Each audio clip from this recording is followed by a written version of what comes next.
I would like to introduce my new Vice Chancellor of Instructional Services and Planning, Dr. Stephanie Bulger, and she'll just say a couple words to welcome you. Well, thank you. Hi, everybody. It's good to see you. I'm Stephanie Bulger. I have been in San Diego for about 3 months. I come from Michigan, from a multi-campus community college here in Michigan, that is. But I'm a huge fan of online education, by the way. Huge fan. So I just want to say kudos to all of you for investing in your own professional development and being here today. And we're looking forward to being more of a leader in San Diego and also a leader in the state of California with regard to online education. I have the privilege of working with a really great team of people. So Kat's and all of her people, Dave, Jeff, Katie, Trent, he's our newest member, our faculty mentors, I saw them here today. They're just absolutely amazing. So before I leave the stage here, can you help me thank them for this day?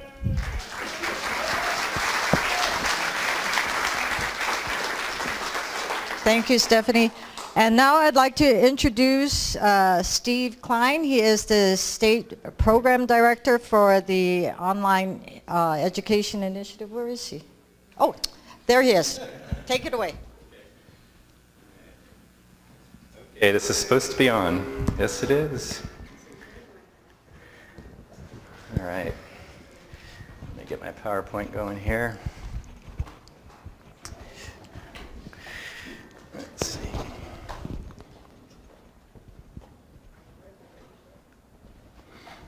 Okay.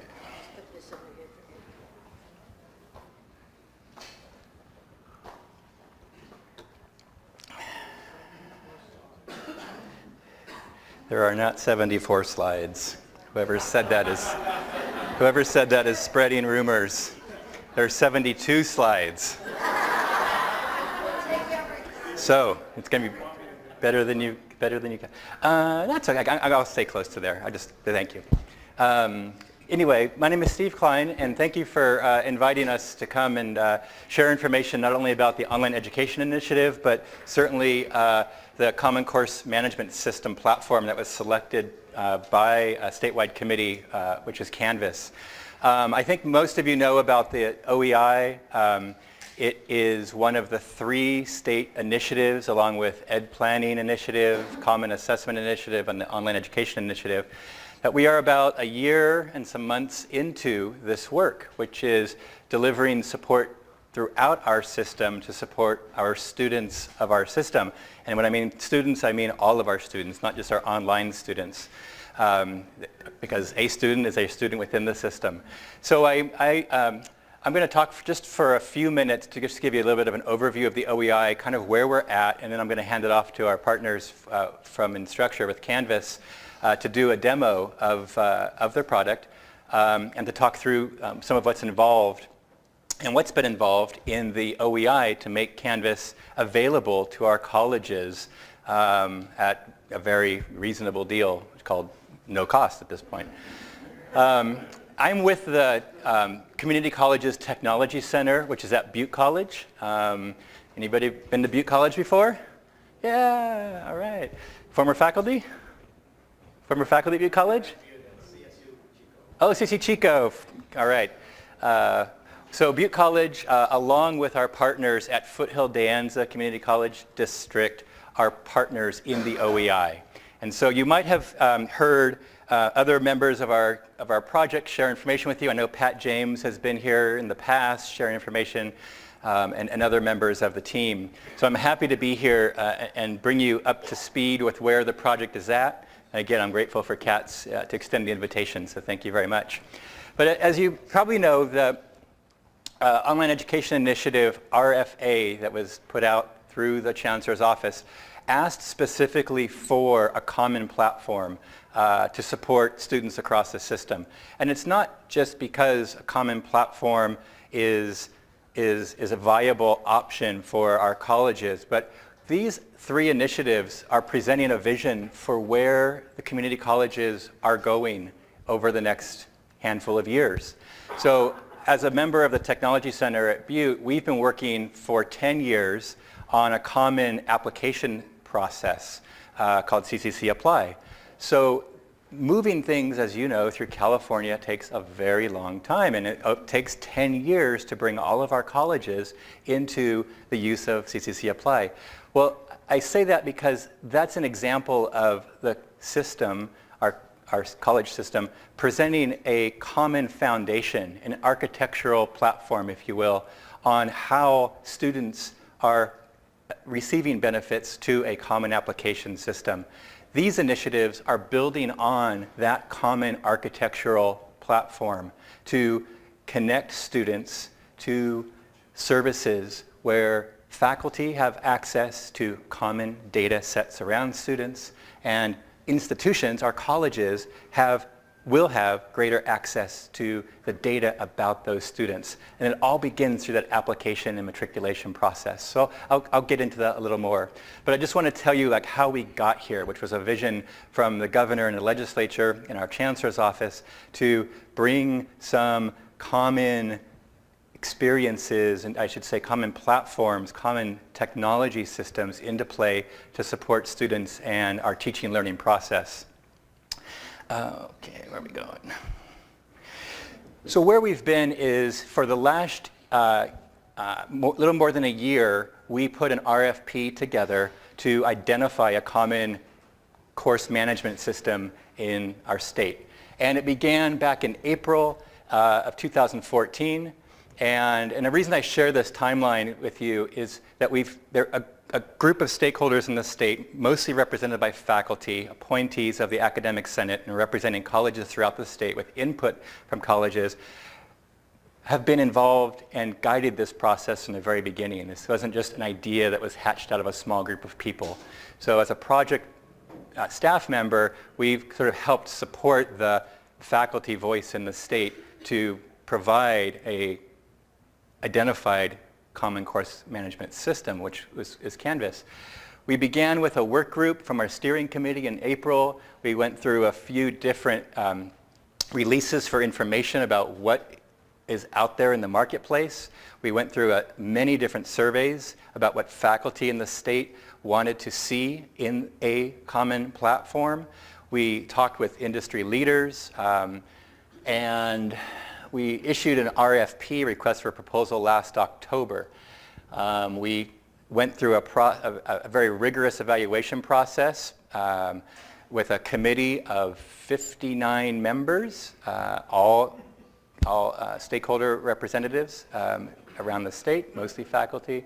And the group identified 3 main finalists to invite to Sacramento in February to spend an entire day talking with and seeing the products that were out there.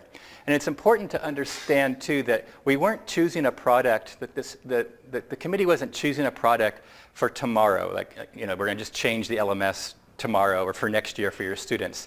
We set forth as requirements in the RFP some very clear language about a partnership with a vendor to move the system forward 10 years, all around supporting student success. Because in a nutshell, the OEI is about supporting student completion, understanding the gap in completion rates for online students, but also student success in a college environment, whether they're in a face-to-face classroom setting or in a hybrid environment or an all-online environment. So we were charged with some pretty, significant making some significant improvements to opportunities for students. And those kinds of requirements in language were in the RFP that the vendors had to respond to. So they were grilled for 3 days in Sacramento, and then the committee, after going through that process, looked at what was best for students, looked at the vision moving forward for California and these common technology initiatives, and chose Canvas in February, and we signed a contract in June and July of this year for that product. Can I just have a clarification of your process? Yeah. It looked like you spent a week doing the evaluation. So the vendor demonstrations and interviews. Okay, so all of that, so every single person who submitted an RFP did So no, we actually we issued the RFP in October of 2014. The evaluation of all of the returned RFPs were done in December. In 1 week with 59 different people?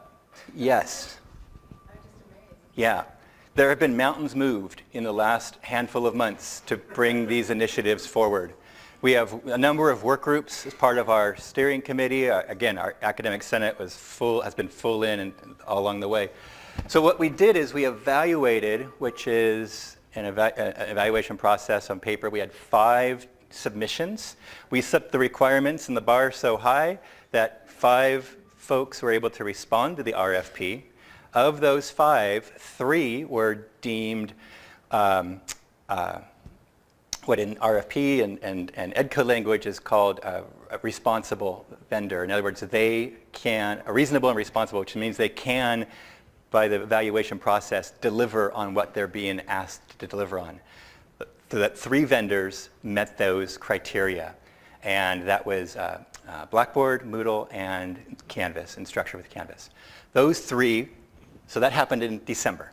And then we invited those 3 to come to Sacramento in February. But between these 2 times, we went and did reference checks on all 3 vendors. We went to campuses in California that were using those products and talked to faculty. This is probably the best part of the story that I left out. We talked to faculty and students and student services folks and IT folks and vice presidents of instructions at all campuses, in 3 campuses in California. I'm sorry, 6 campuses. So we went to 2 campuses that used Blackboard, 2 campuses that used Moodle, 2 campuses that used Canvas, and grilled their teams. Then we made contact with statewide consortia who are using each product. So Washington State, Kentucky, and Nevada, Utah. Yeah, with Canvas we went to Washington, with Blackboard we went to Kentucky, with Moodle we talked to a state in the South. Oh my gosh, I'm just drawing a complete blank. We talked to them about the setting up a common platform for a state system, because we had never done that before in California. So we wanted to find out if what the vendors told us in their application was actually true. I mean, that's basically what we're doing, right? You're, like with your students, you're just demonstrating that, they have to show evidence that they know something. We're demonstrating that we understood and it was truthful what the vendors told us in their applications. So we did that in January. And then in February, we all invited them in, and we had notes that said, well, the Washington State folks said this and this and this, and what you told us in your presentation was this and this and this. And we were able to spend 8 hours with each vendor going through this process. So that's a little more detail on that. But to just give you the appreciation for, this is a very vetted and involved process that brought us to the place we are at now. Did that answer your question? And I can talk more about it if you want more information. Okay, so we're currently working with 8 pilot colleges offering courses, OEI enhanced courses in Canvas right now this fall semester. We're working with additional pilot colleges to get them ready for the spring. Mostly what we're trying to do is just demonstrate these integrations of course materials and services that the OEI has made available in tutoring. We heard our partners from LSI here talk about tutoring and readiness. These are our pilot colleges. The far right table is our first 8. They have been involved with us for about 6 months, and as I mentioned, they are all teaching in Canvas a small number of courses as we speak. Again, to demonstrate some processes about teaching in this common platform in a way that integrates some of these other resources like tutoring and readiness. The other 2 groups, readiness and tutoring columns, they're going to start teaching in Canvas in the spring. This doesn't mean that these colleges have adopted Canvas for their entire campus. It means they are integrating Canvas to teach about 3 courses, right? So I know we have Imperial Valleys here, and I know we have Miracostas here, and so they're teaching 3. It's independent of their conversation if they're going to adopt Canvas or other resources in their college. So that's the colleges. But the other pathways that colleges have been wanting to adopt Canvas. They They have been thinking through what they want for their colleges.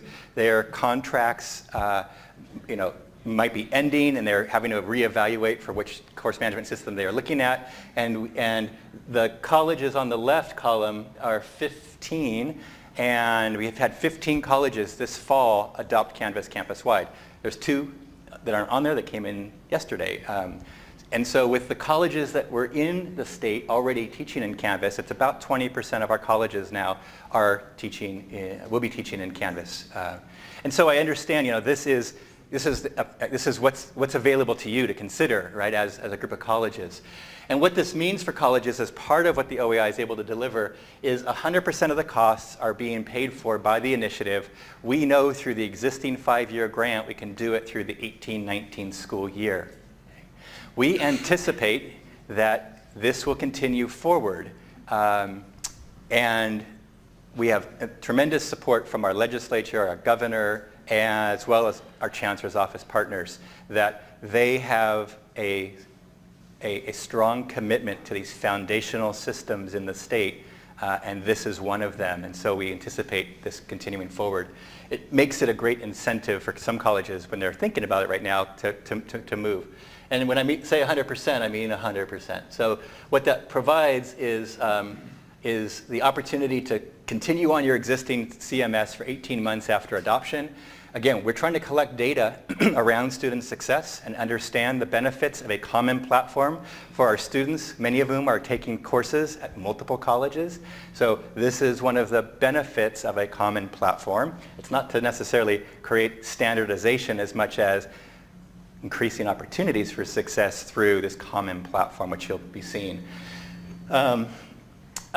There's faculty admin and support training. There's 24/7, or I should say evening and weekend phone support available. And @ONE, our partners at @ONE are also providing additional training support. I can talk more about a lot of this information. Also, I'm trying to get through this to share the stage with Eddie and David, who are here to show you the product. We've made some resources available to help colleges have the conversation on their campus about making the choice to move to Canvas. Big considerations, needs to have across the board buy-in and support for these large decisions, and we've made some resources available to help with that. So in addition to the Canvas platform, the OEI has other resources that are available.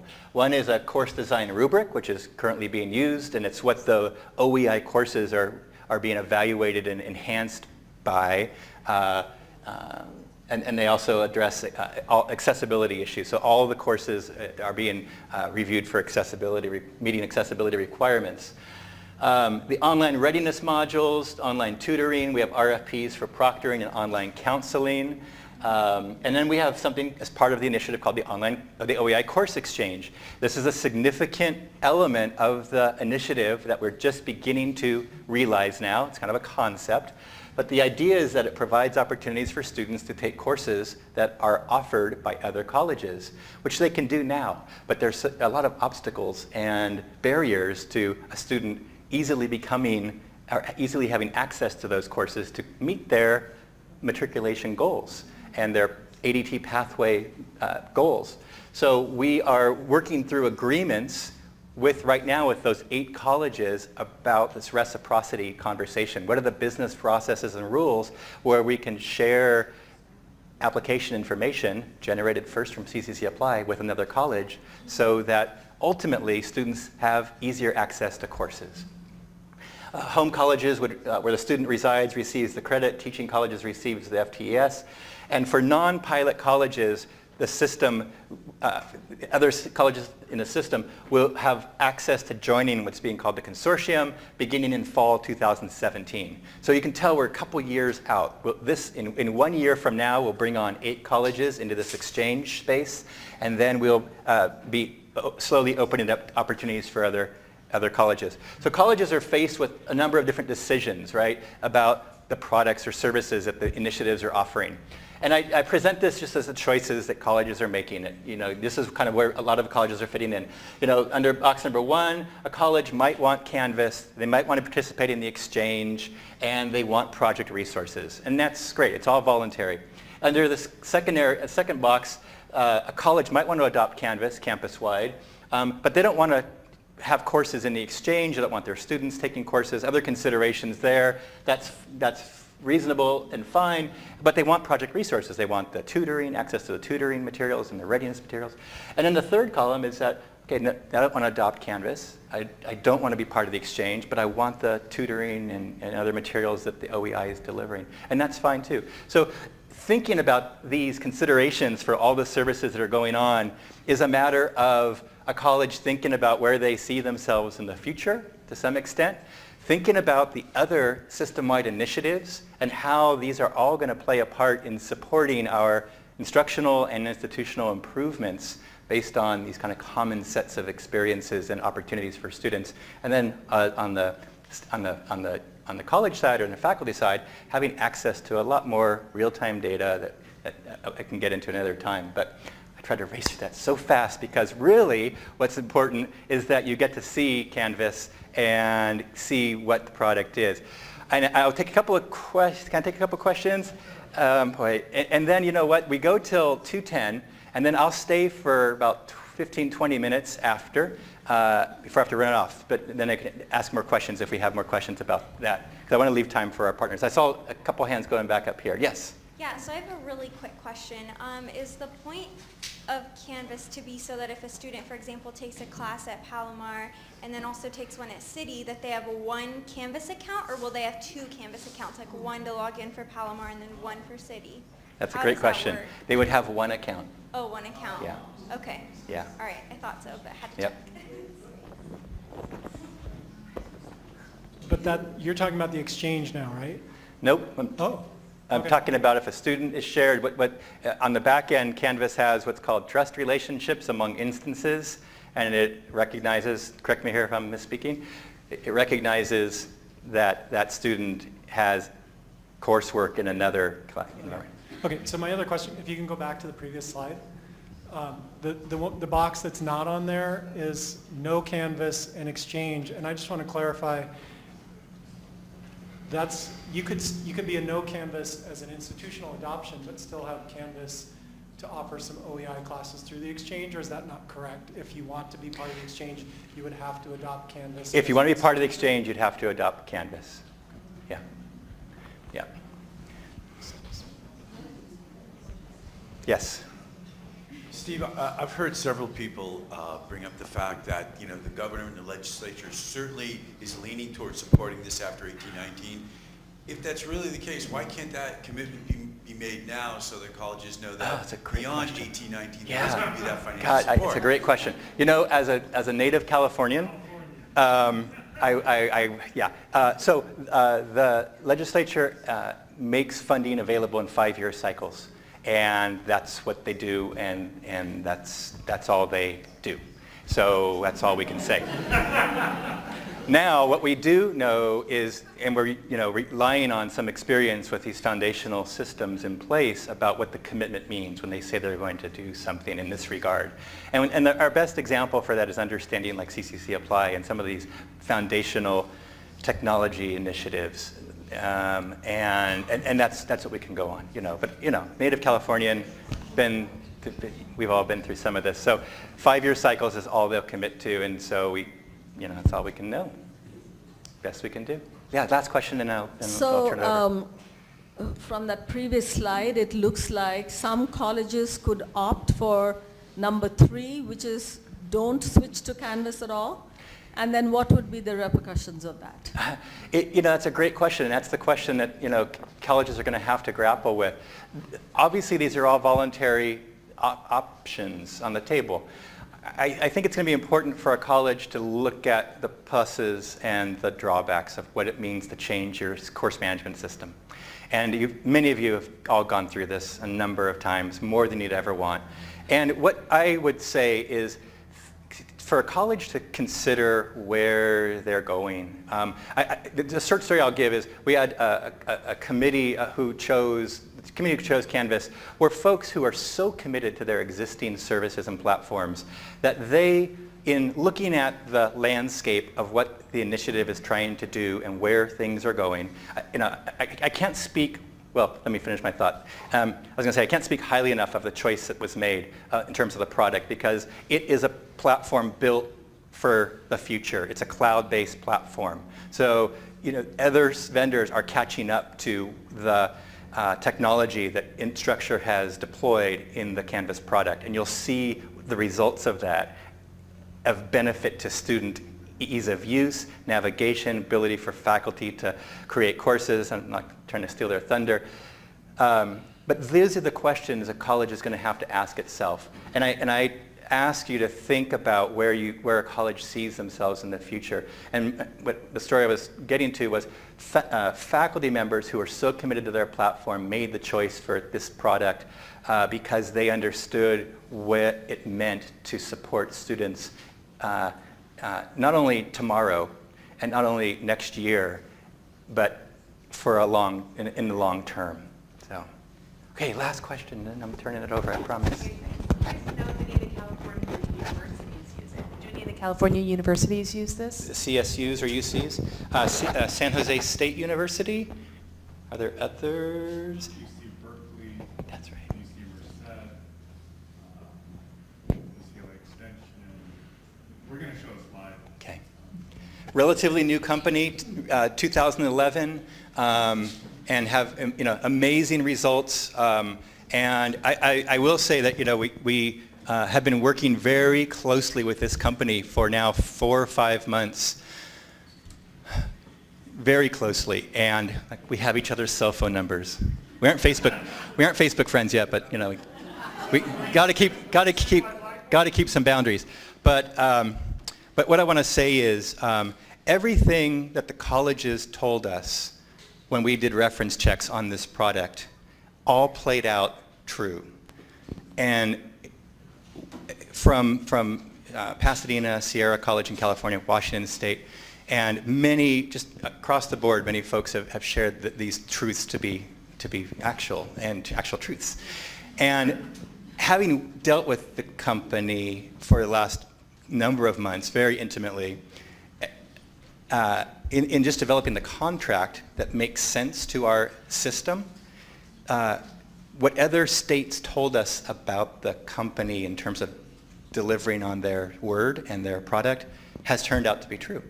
And so it's very cool for me to be able to stand here and say that we have found that, I believe, that true partner in a vendor that's going to help our system move forward with a product that they're going to share. And so with that, I'll turn it over to David Lyons and Eddie Sampson for Instructure.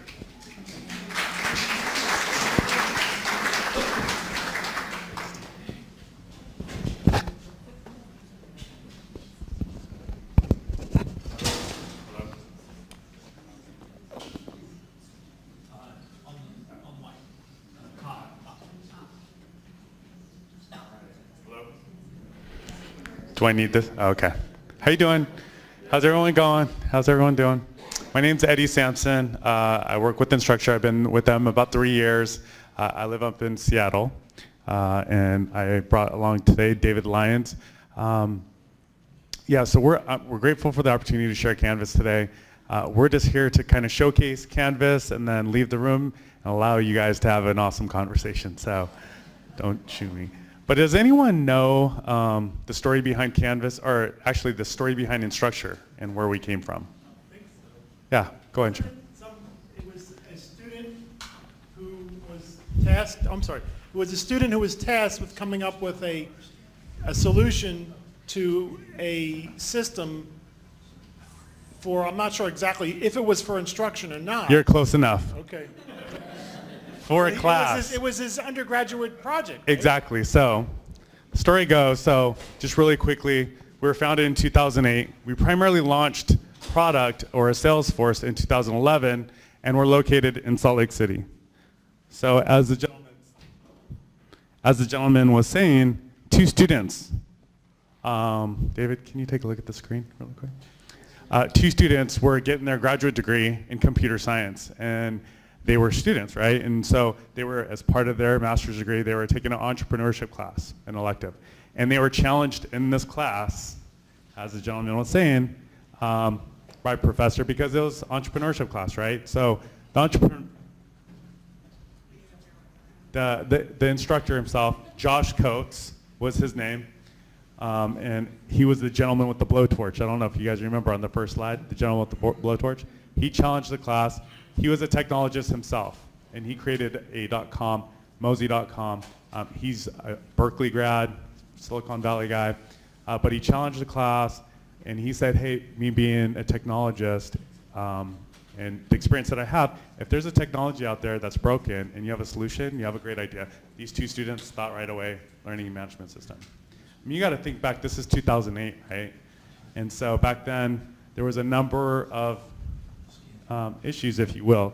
So what he said to these two students is, before you two are computer guys, before you write any code, don't do that. Go out and meet folks, right?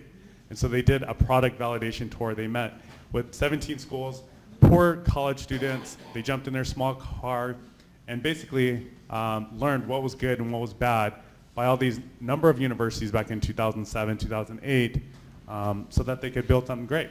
And with a little bit off, but with that said, 2011, you could see we exponentially have grown since.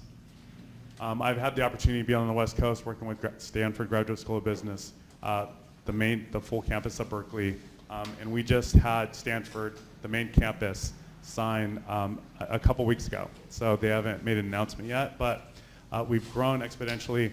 Steve talked a little bit about community colleges within states. So just here on the West Coast, Washington State, Nevada, Utah, all their community colleges within those states are on Canvas as a platform, as an initiative. So we've done this before, and I don't want to take up too much time, but the company just puts these slides in. 6 of the 8 Ivy League schools are on Canvas. And I just want to finish really quickly by saying something that differentiates us from the beginning. The two students knew right away that the number one complaint within LMSs back then was that in order to navigate anywhere in the system, it just required too many clicks. And they always use that word. It's too many clicks. It's like 10 clicks to do anything in this. So Canvas is super easy to use. You'll see that all throughout the demonstration today. It's very intuitive. David likes to use the word robots in the background, doing all the work for you, and it truly does. We're true cloud. That was the second thing that complaint back then, is just like the system's always down. We can never use it because it's always down. With Canvas, we're native to the cloud. We utilize Amazon Web Services. So if you're familiar with the Amazon Web Services, they're known for its speed, reliability, and security. Companies like Netflix, Adobe, NASA, they all use Amazon Web Services. So we're always going to be up and running. Just like any modern technology, Facebook, Netflix, you go there, it's going to be up and running. And then lastly, 2 schools that I've worked with, Stanford and Berkeley, one of the main things that they talked about, Steve mentioned this a little bit, in preparing for the future, being able to connect to third-party tools is super important. Because we, as a company, we want to focus on the LMS, our core business. And there are best-in-breed products out there that you guys already like to use today. You'll see in Canvas, with our open the back end is open, we have open APIs. It's super easy to connect to third-party tools. And if you know Stanford, Berkeley, they use Sakai, a system that's open source. They had a lot of control over it. They liked Canvas enough to entrust us. They're like, you guys are doing a great job.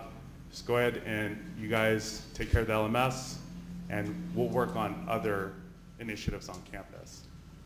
So without saying anything more, I'll just turn the time over to David, and we'll jump into Canvas. Okay, can everybody hear me all right? Good? Yes, okay. Sorry about that. I'm glad to say we don't make PowerPoint or any projector software, so hopefully that doesn't cast a bad light on us. Just real quick background, my name is David Lyons. I'm Eddie's solutions engineer. I've been a Canvas admin before. I've been an admin on 8 other LMSs. I've been an adjunct in 4 different LMSs. And I've been a student in 4 different LMSs. So I've kind of gotten to see the whole product from a lot of different vantage points. And what we're going to have time to go through today is just some of the highlights, not every feature, not every bell and whistle. But like Eddie was saying, the thing I really would love everybody to focus on is the user experience, right? We wanted to make everything maximally useful for students and faculty and administrators, because if people don't want to use the system, they're not going to use the system, right? People all over the country that I've talked to, they have an LMS and they just never want to touch it. So the system that's useful, accessible, that's the one people are going to use. So what we're looking at here, this is my dashboard. So right away when I log into Canvas, I only have one user account. If I'm an admin, I only have one account. If I'm a teacher, I only have one account. If I'm a teacher in one class and a TA in another class and a student over here, I still only have one account. So I'm seeing all of my courses right here. I'm a teacher in all these courses, but if I was a student, I'd get this same dashboard with my same list of courses. Over here on the right, I've got this to-do list, and this is the first place where Eddie was talking about robot work, right? I don't want to manage a to-do list. I just want the robots to manage my to-do list. So if I'm an instructor, you can see I have some work up here that needs to be graded. When I go in and I grade these assignments, when I grade those essay questions on quizzes, when I grade those discussions, they just come off my to-do list automatically. I don't have to self-manage any of this. And these are all live links, right? This isn't just a to-do list. I can actually click through any of these and go directly into the grading interface. I don't even have to go in through the course. Before I get into a specific course, I want to look at the calendar. And the calendar, this is a global calendar. So all of my Canvas courses, my personal calendar, they're all going to appear right here. You can see we're looking at just my Intro to Psychology course that I'm teaching. And a student could come in here, they could see that there's a quiz coming up at the end of next week. They can look at the details for that quiz. They can jump into the course and look at any of these items directly without clicking through, right? Less clicky. But as an instructor, I may want to just manage my course from the calendar view. A lot of people think about what's due this week, what's due this month, what's due this semester, right? You're thinking about your course in time.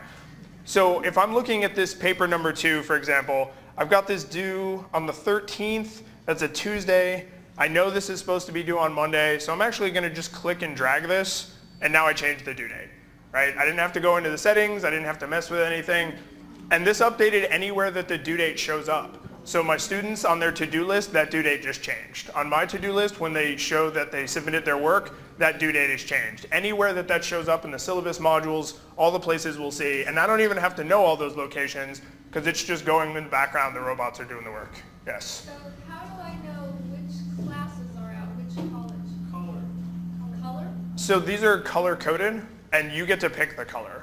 So these are just colors that I chose. So I would never see the name. I would have to remember that blue's this college, green. Well, the course names are right here. The colleges, the college name. If blue's one college, but green is at a different college, but purple's at a different college. You could do that. You could, because you get to pick these colors, you could choose them. But you don't have any place where you see which college these are at. Not here, no.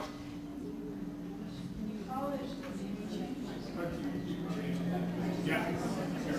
So really quickly, you would just call it, Diablo Valley, so DV, and then English 101. You can edit the title. Yeah. Yeah, you can edit course titles. So I'm going to actually jump into a course now. So I'm going to go into my Intro to Psych course. And when we land in this course, what we're actually looking at is the syllabus. You have options for what you want the homepage to be, the first thing you land on or your students land on when they go into Canvas. I have this one set up to be the syllabus. You can also have them go directly to the course modules, which is a really popular option. A custom phrase page that you just build yourself, or a course activity stream, which is just notifications. But I like the syllabus because you get some cool stuff for free with the syllabus. So up at the top, I've got this banner that I set up. I've got my office hours, right? This is all just content that I put in here. I have, my department requires a printable version of my syllabus, so I uploaded a doc file. And if my students want to see that, they can actually preview that right here inside of Canvas. And this isn't my computer, so I don't have like a secret plugin or something installed, right? Like that just rendered right there inside the browser. And this will do all the common file types, PDFs, documents, PowerPoints, Excel spreadsheets, rich text, all those things can be rendered right here. I've got a few links to my lessons down here. And then this table at the bottom, I love this table because I've always had to maintain a giant table that I made in Word of all of my due dates every semester, and it's a big pain because Word's not good at that, and I have to update it every single semester when I teach that class. This table is just generated automatically. So when I updated that paper due date on the calendar, it came in here and it changed it, right? It was originally due on that Wednesday, and I moved it, and now here it is on the correct date. I didn't have to know it was displayed here. I didn't have to make that change in multiple places. It just does it once. So let's look at the content editor. So this is my syllabus, but we've set up our rich content editor only once. And we did that because we didn't want you to have to learn a different tool every time you're creating content. So I'm going to edit my syllabus, but this would be the exact same buttons in the exact same order if I was building an assignment or creating a discussion or responding to a discussion, quiz questions, quiz answers. It's the exact same set of tools. And these are the tools that are available to my students as well. So when my students are posting to discussions, submitting assignments, all these things, they have all these rich tools. So you can do formatted text, right, like you're used to. This is text. I can make it bold. I'm going to make that last word bold, right? The simple stuff you're used to with a text editor, but we want to make it easier to get rich stuff in. So one of those ways is this built-in YouTube tool. And if you've ever tried to use a YouTube video in your course, you know you have to go to YouTube, get the embed code, go back, switch into the HTML editor, and paste all that in. And even if you know how to do all that and you're comfortable with it, it's still a lot of extra steps. So let's just say, see, we're in Southern California. Let's find a video of a surfing dog. I can't believe there's actually some of those. Of course there are. Right? So that's the one I want. I drop it into my course. That preview's a little big, so I'm actually going to shrink this down. Right now, let's say I want to get some images in here. Anybody ever go to Google and just search for images and then use them in your course? Yeah, you're not supposed to do that. Turns out there's this thing called copyright. So we wanted to make it easy to find stuff like YouTube that's publicly available, but images, right? So Flickr has this entire section of their site that's called Creative Commons. So all of these responses that I'm going to get when I search for surfing dog on Flickr, how do you sign surfing dog? Amazing. There it is. Surfing dog. Right on. That's incredible.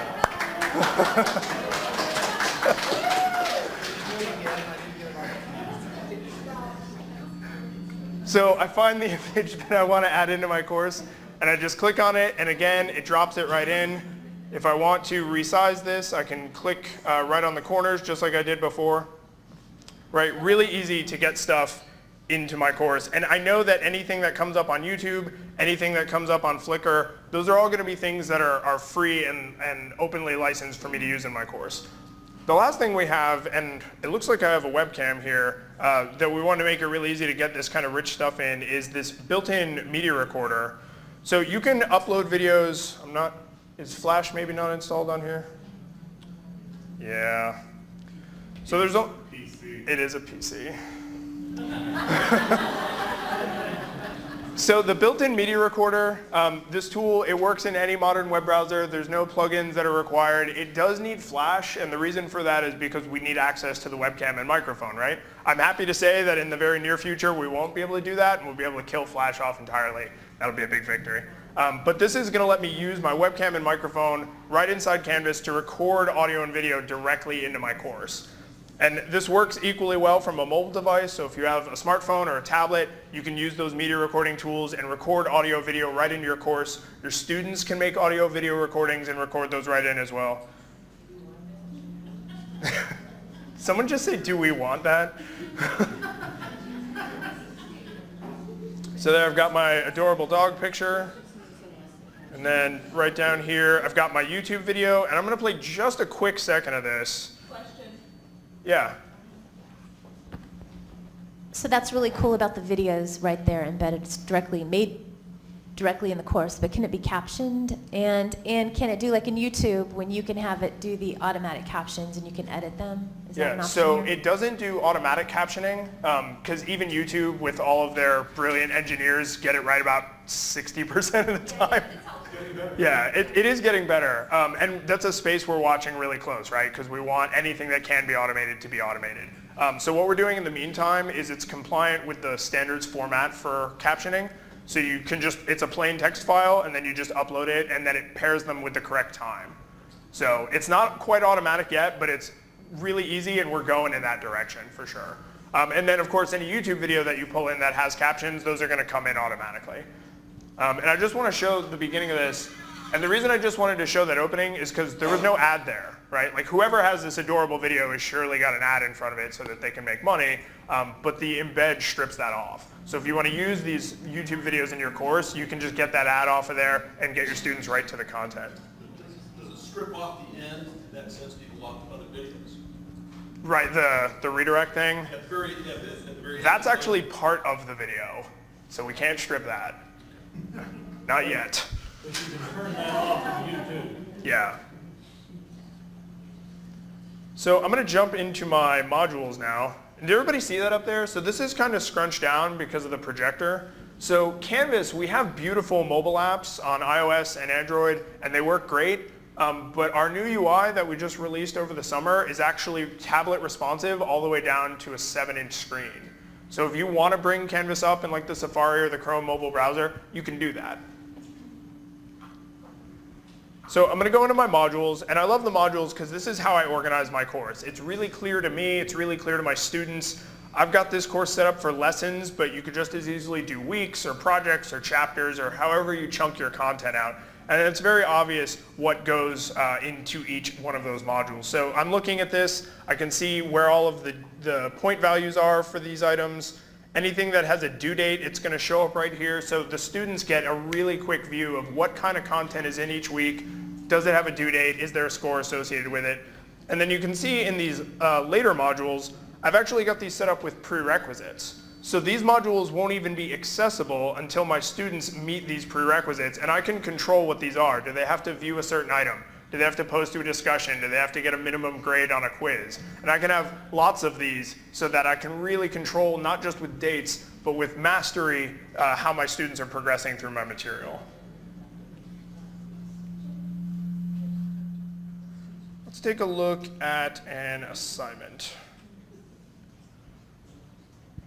So again, we don't need to mess with the editor for the assignment because it's the exact same one we saw in the syllabus earlier. Same buttons, same order, same features. At the bottom though, I've also got my rubric attached. So are a lot of you guys doing things with SLOs, learning outcomes? Yeah, that's what I thought. So you can see these little kind of gold flags over here. That means that each of those criteria is attached to a learning outcome. And these can be set up at the top level or in your department. So if say everyone in my psychology department is using this one learning outcome on different projects and assignments and quizzes and things, I don't have to rewrite this and I don't have to do any extra work to get this material, these reports up to my department. I can just pull this in when I'm creating my rubric and then the data can just be rolled up automatically. It makes doing these department-wide, these institution-wide student learning outcomes much, much simpler. Now I'm going to look at SpeedGrader. So when I was on your side of this experience and we were going through this with our faculty in Denver, this was something that hands down, people who never ever wanted to use an LMS, this was the feature that they were like, oh, I did not know they could do that. So what we're looking at is a submission in Latin from the looks of it, from one of my students. And this is a document that they uploaded, but I don't need to know that. I don't care. It's rendering right here inside the browser. They didn't have to email this to me. I know exactly what assignment it's attached to because it's all right in Canvas. If I need to download this or I want to download this, I can do that very easily in bulk for all of my submissions. But 99 times out of 100, you're going to be able to just see their assignment right here in Canvas. I've got my rubric right over here that I can just click through. And as I'm going through that rubric, it's assigning the point value for each of these, right? So I'm not worrying about doing the calculation. I'm just thinking, how am I evaluating the student? How did they perform on this assignment? I can leave free-form comments over here. And I can also use that media recorder, and I can actually leave audio-video comments privately right on this submission.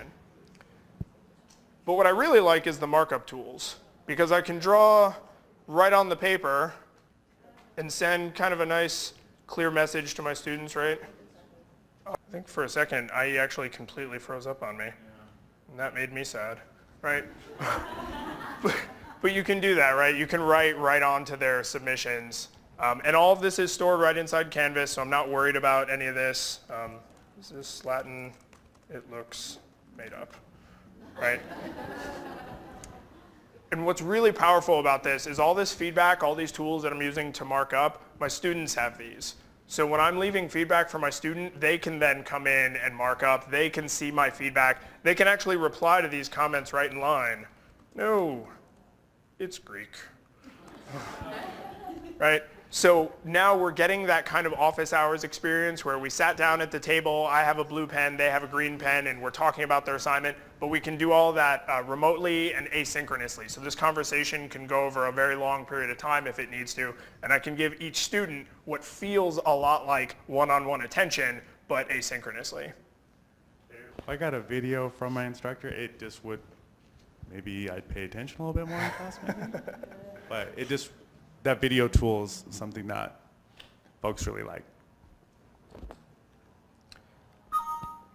So I'm going to get out of the speed grader and then go back into my modules so we can take a look at another item. We're going to jump into one of our quizzes.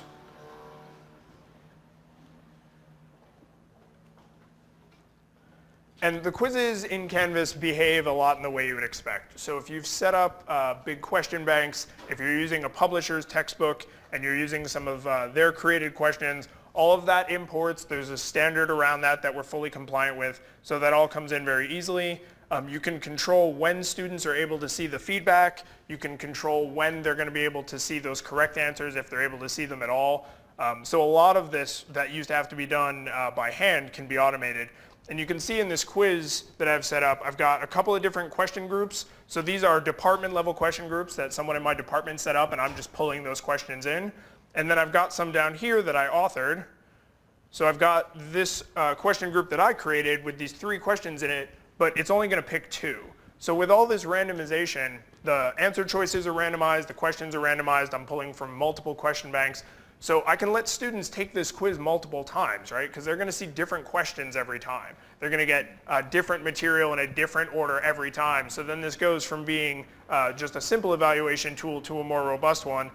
And then something else we've added that I think is really powerful for students is this item level feedback. So I can actually leave feedback depending on the answer choice they select and depending on whether they get the question right or wrong, and then just general feedback. So now I've taken my quiz that's just for evaluating my students and I've turned this into something really, really powerful for them to take control of their own learning. Not just, hey, you got this wrong. Hey, you got this wrong, and here's where the correct answer is. This is the material you need to go and review. And these feedback boxes, again, that same rich text editor we saw everywhere else. So your feedback can have videos, it can have images, it can have links to other material. Really, really powerful what you can do with quizzes now. And then if you look at our question types, all of these, all the way down to essay question, can just be automatically graded. So that includes the numerical and the formula, right? That means if I'm a math, engineering, science teacher, I can set up questions that have built-in variables, and then these questions are going to be randomized for each student. So I may get, 5 squared equals which one of these graphs, and someone else may get 6 squared equals which one of these graphs. And then it's going to be randomized for each student each time they take it. Lots and lots of power in here in this randomization, turning these quizzes into, I think, really superior learning tools. So let's look at a discussion. Our discussion forums are very, very straightforward. We have them set up where they can be just open discussions, or they can be assignments. So discussions can be graded, but they don't have to. Up at the top, I've got my prompt, which of course, same rich text editor, so my prompt can include videos and other media. And then my students can reply down below. I, of course, can reply and be part of the conversation. When I'm part of this conversation, same rich text editor, I can bring this in. One of my colleagues at the last school I taught at had a hilarious introductory discussion where they had to hum their favorite theme song. That was all they were allowed to do. No text, no images. They just had to use that media recorder to hum their favorite TV show theme song, and then everybody else had to guess. Right? So you can do things now with audio and video built right into the browser that make a lot of this easy that used to require all this specialized software.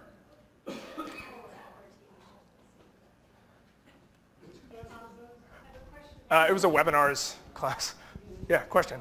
Back to the discussion boards so that everybody can see everybody's comments in all of the discussion boards at the same time. Yes. Yay! You can't see all the posts on a discussion? You have to open each one individually in order to see them forever. It's weird. So let me just show real quick. So I just pressed the back button and nothing burst into flames. That's cool. Because this is like built on modern web technologies, we have stable URLs. You can use the browser navigation to get around. So you asked a question, I had a good reason to go back, I can use the back button. I don't have to try and reinvent my navigation by going through. 6 minutes. 5 minutes. I lost a minute in the time it took you to say that sentence. So just real quickly, I want to show just a couple things in the settings, and then I think we'll just do a couple questions at the end. Is that good? So you have in Canvas this built-in app store, and I won't go into this too much, except to say that gone are the days of having to extend your LMS with an all or nothing situation. So there was a time when if you wanted to use a tool in your class, you would have to have everybody else at the institution use it in their class as well. These things can now be turned on down at the course level. So if you're in a specialized discipline and there's some cool tool you want to use, you can turn these things on yourself without anybody's permission, sorry admins, and then you can extend Canvas to use these specialized tools. And this is just what we're looking at here. There's over 230 apps in here. These are just the ones these companies have chosen to list publicly. So if you're a real geek like me, you can actually just build your own and extend Canvas. Use our open API, use these open standards, and you can build whatever you want. And that's part of the power you get out of having a really open platform. The other thing here in my course settings is this student view. The student view is amazing. At the beginning I said everybody only has one account. So some of you have probably called your admins and said, well, I need to know what my course looks like as a student, so you need to make me a Jane Doe account and then enroll me into my class. You don't have to do that anymore with the student view, because this doesn't just let me see how the course looks as a student, this actually lets me take my own course. I could submit assignments, I could take quizzes, I could participate in discussions, and then the very last thing I want to share is the import tool, and then I think we'll do a couple of questions. So the import tool, this process in Canvas is going to be the same whether you're importing from like a Blackboard or Moodle, or if you're moving Canvas course semester to semester. So I just select where I'm bringing in my content from, and then I don't have this, unfortunately this isn't my machine, I don't have one handy, but I would just select which course I'm picking out of, and then I can say, do I want to bring everything or do I only want some stuff? So if I know I only want my quizzes, I don't have to bring over the whole course and then go back and delete everything. I can bring just my quizzes. I can bring just my assignments or just one specific item. And then finally there's this adjust events and due dates, where if I'm pulling from a course, it's going to have dates set up. So normally these would be pre-populated, but this is an example, right? So I've got my course set up with these beginning and ending dates. And then it's going to slide the due dates for anything in my course that has a date associated with it automatically over into this new window. And for those of you who teach in the fall and spring, but in the fall it's Monday, Wednesday, and in the spring it's Tuesday, Thursday, we can do that too. So you just tell it anything that was on a Monday, that's now a Tuesday. Anything that was on a Wednesday, that's now a Thursday. Clapping is good, yeah.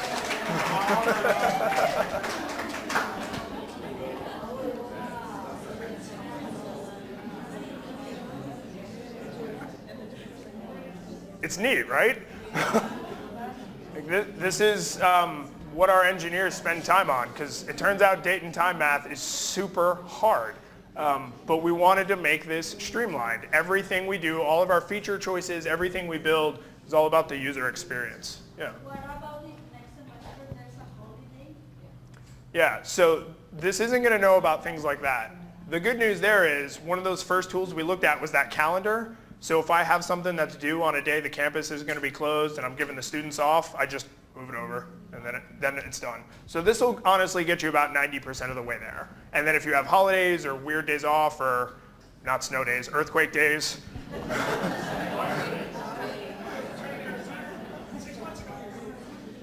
So again, we didn't get to cover everything, of course. It can do the conference. Conferences? Yeah. I think we have a few minutes. Yeah, let's do it. We won't be able to open one, but yeah, open one up and talk about it. So the conferences tool, this is our built-in lightweight conferencing tool. So if you've ever used like an Adobe Connect or a WebEx or any of these kinds of tools, this is one of our partners. This tool is called Big Blue Button. I'm going to try and launch it, but it does use a little bit of flash to get the webcam and mic, so yeah. It knows that it needs it for the webcam. So what you get is just a very standard interface a lot of you have probably seen before, right? It's list and webcam on the side, screen sharing or document sharing in the middle, and then a text chat on the side. And that's built right into Canvas. It handles all the permissions for you. You can scope it down to groups or individuals, so I can just have a conference with one student or one group of students. It doesn't have to be open to the entire course. And you can see I have quite a few of these, so you can create as many of these as you need right in your course. If you guys are using something campus-wide like WebEx or Adobe Connect or Zoom or something like that, those companies have made integrations for those tools as well, so you can also get that experience inside Canvas. I'll just quickly note, so the founders, one of the other complaints was is a lot of companies would charge you a la carte. So what you see is here, Canvas is multi-tenant, meaning what Stanford sees, what a community college in Florida sees, is what everyone sees. It's one version. Not only that, is we've bundled everything in. So we have that conferencing tool, we have our analytics, our mobile, our outcomes, rubrics, everything is like packaged in one deal. So there's no a la carte. And, yeah. Super simple, open platform. Yep. Okay, so how can you do this for free? They don't do it for free. They charge California community colleges an amount that the OEI under contract is able to make free to the colleges. So we Sorry. have our state to pay. So you have your state, yeah. You have our governor, legislature, and chancellor's office. So we have worked out a contract with Instructure that is really, agreeable to the system. I mean, just to give you an idea, right? Every college writes their own check, or district writes their own check for an LMS. All 113 colleges, right? All 72 districts. So that comes out to $14 million about. That's just in real subscription costs. That doesn't count for hosted colleges that host their own LMS and staff to operate the LMS hardware, not the help desk, but 14 million plus, right? So we, as a system, as you know, we can buy for the state and reduce those costs greatly, and we can deliver the same product, a common product, for about half that amount. And so these are very significant opportunities that exist that have made them possible by the funded initiatives. Yeah. Steve, could you give us more details about the financial background? So that's actually interesting for faculty to know in our shared governance processes. Yeah. So like you just mentioned, so right now the grant that comes from the State Chancellor's Office will last until, can you give us an exact date? Sure. So the total OEI initiative is a $56.8 million or $58.6 million. It's a lot of money. 56.8, I think. 16.9 million the first year, and 10 million for the 4 years after, right? 16.9 in year one, 10 million in 4 years after. That's, 16.9, 56.9. So we are in year 2 of that, and so we receive a $10 million amount from the Chancellor's Office in the life of that grant, which is till 2018-19. And Steve, could I interrupt there for a second? So if we have the second year, could you, because it's a big decision for any college to make those decisions, Blackboard, Canvas, but it's also a budgetary decision for any college. Yep. So what's going to happen, or are there already offers? What happens after these 4 years run out? So I can share 3 different scenarios for how things might go. If the funding remains the same, $10 million a year, if the funding remains the same, and it's kept consistent each year, then the project would be able to pay, after that 18-19 year, 2/3 of the amount for the college. So one way to think about it is by the end of that year, the charge per student is about $10 per student on a campus. Okay, so the project picks up the cost of the subscription for each student on a college campus. You have 10,000 students. That's about $100,000 for the license of the LMS for that college. 10,000 students, right? So if the funding remains the same for the initiative, $10 million a year, then the initiative would be able to pick up 2/3 of that $100,000 cost after the 18-19 year. Okay. Since we know that to cover 100% of those costs after the 18-19 year, we have to ask for about $2 million more. And we believe we have receptive ears at this point, but we'll cross that bridge when we get to it. Welcome to California. So we could continue to pay 100% of that. So continued funding, we'd be able to pay 2/3. If we are able to receive the increase that we would be asking for, then we'd continue to pay 100%. Those are two scenarios, right? The third scenario is, let's say, like for reasons that there is no funding, which again we don't believe at this time. That's where their direction they're heading.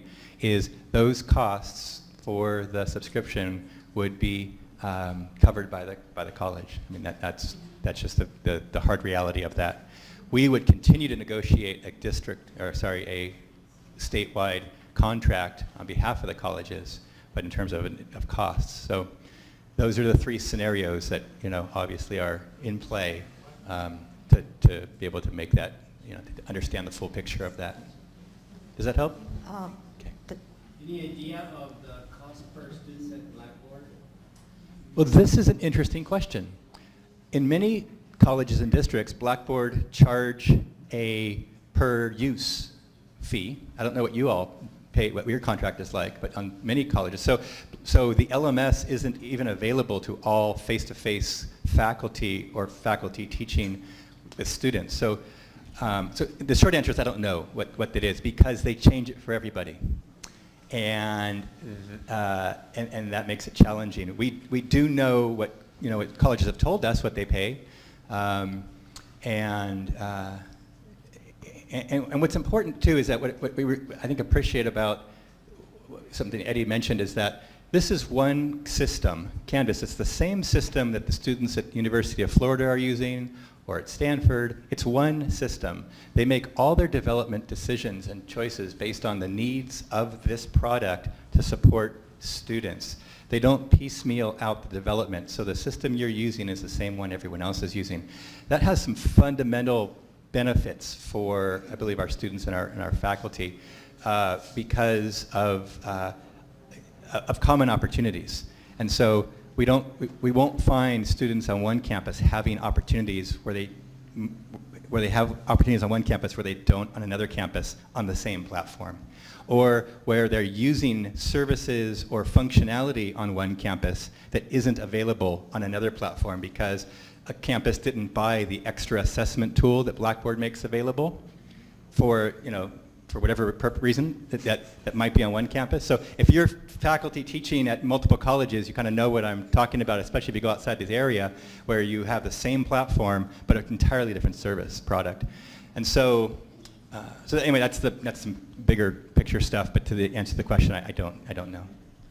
Okay, thank you, Steve, Dave, and Eddie. But thank you so much for being here, and we do have one more breakout session. The Blackboard and Canvas side by side is occurring in this room, so thank you.